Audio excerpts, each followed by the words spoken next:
नमस्कार प्रिय दर्शकों, स्वागत है आपका हमारे चैनल गुंजन एस्ट्रो में। तो दोस्तों, आज की इस वीडियो में हम हथेली में कुछ ऐसी रेखाओं चिन्हों से संबंधित जानकारी प्राप्त करेंगे जो यह दर्शाती है, जो बताती हैं कि व्यक्ति अपने जीवन में कितना धनवान बनेगा, कितनी तरक्की प्राप्त करेगा। तो चलिए, ज़्यादा समय ना लेते हुए वीडियो को शुरू करते हैं। लेकिन वैसे मैंने आपका ज़्यादा समय लिया भी नहीं है, लेकिन फिर भी एक एक सेकेंड बहुत कीमती होता है ना। तो अगर किसी व्यक्ति का हाथ भारी और चौड़ा है लेकिन उंगलियां उसकी नरम होती है, तो ऐसा व्यक्ति बहुत धनवान होता है।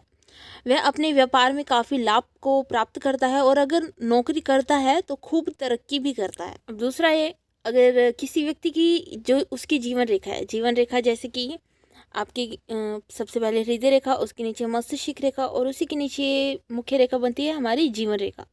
तो किसी की यह टेढ़ी होती है, किसी की अधूरी होती है।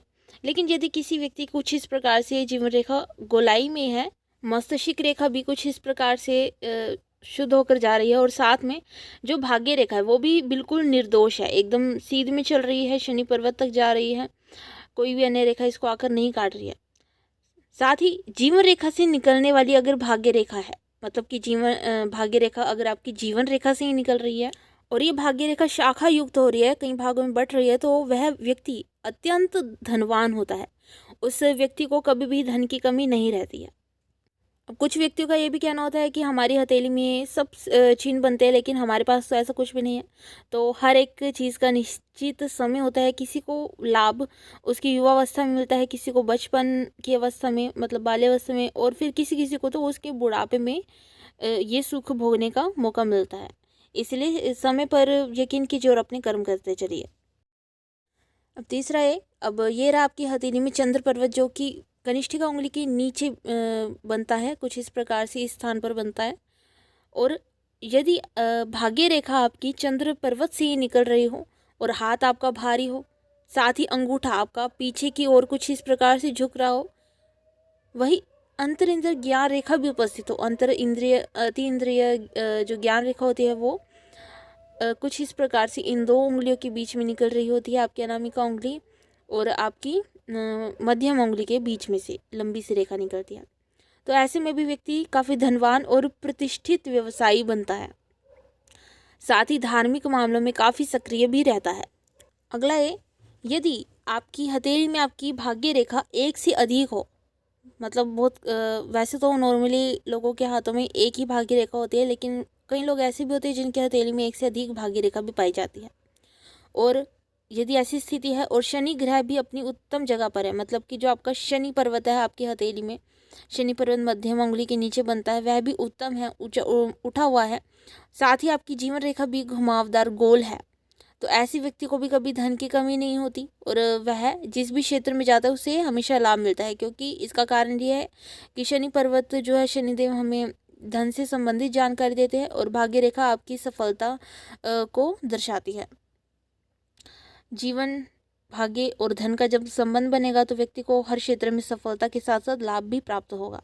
अगला ये, आपकी हथेली में ये आपका मणिबंध बनता है और इस स्थान से मणिबंध से कोई रेखा बिना टूटे चलती हुई आगे आपके शनि पर्वत तक पहुंच जाती है, तो उस व्यक्ति का भाग्य काफ़ी साथ देता है।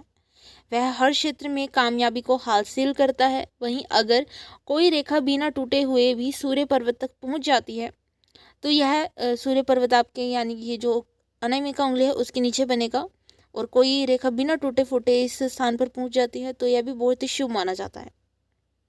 ऐसी भाग्य रेखा और ऐसे सूर्य पर्वत पर उपस्थित रेखा के कारण व्यक्ति को उसके जीवन में कामयाबी, सफलता और सम्मान अवश्य मिलता है। आज के दौर में बहुत से ऐसे लोग हैं जो काफ़ी मेहनत तो करते हैं, लेकिन उनको इतना अच्छा रिजल्ट नहीं मिल पाता।